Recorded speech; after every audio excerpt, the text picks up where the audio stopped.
একদিন এক শিয়াল গাধাকে ডেকে বলল, জঙ্গলের রাজা সিংহ তোমাকে স্মরণ করেছে। গাধা অবাক হয়ে বলল, সিংহ আমাকে ডেকেছেন, কিন্তু কেন?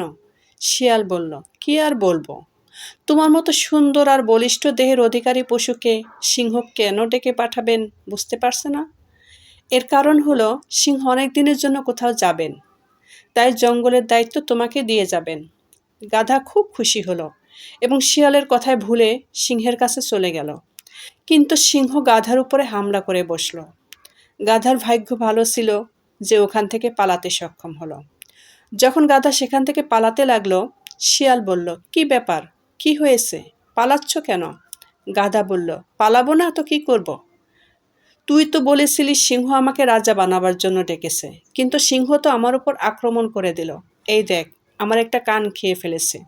শিয়াল তখন বলল, কান খায়নি, কান ছোট করেছে বোকা।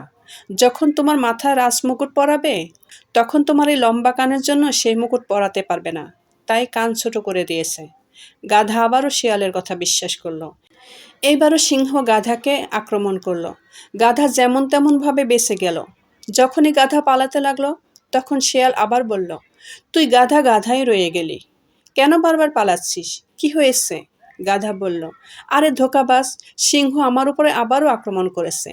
মেনে নিলাম রাজমুকুট পরাবার জন্য কান খেয়ে ফেলেছে, তো আমার লেজে কোন রাজমুকুট পরাবে যে লেজ খেয়ে ফেলেছে? শিয়াল বলল, ওরে মূর্খ, শোনো, যখন তুমি রাজা হবে তখন তুমি সিংহাসনে বসবে, তখন তোমার লেজের জন্য তুমি বসতে পারবে না, লেজের জন্য ঝামেলা হবে। গাধা বলল, ও আচ্ছা, এই ব্যাপার। গাধা আবার সিংহের কাছে গেল, কিন্তু এবার আর গাধা কোনো সুযোগ পেল না। সিংহ সাথে সাথে গাধাকে আক্রমণ করে ফেলল এবং মেরে ফেলল। সিংহ শিয়ালকে বলল, আমি এর শরীরের একটা একটা অংশ খেয়েছি, কিন্তু এর ব্রেন খেতে পারিনি, কারণ এর ব্রেনের কোনো খোঁজ পেলাম না।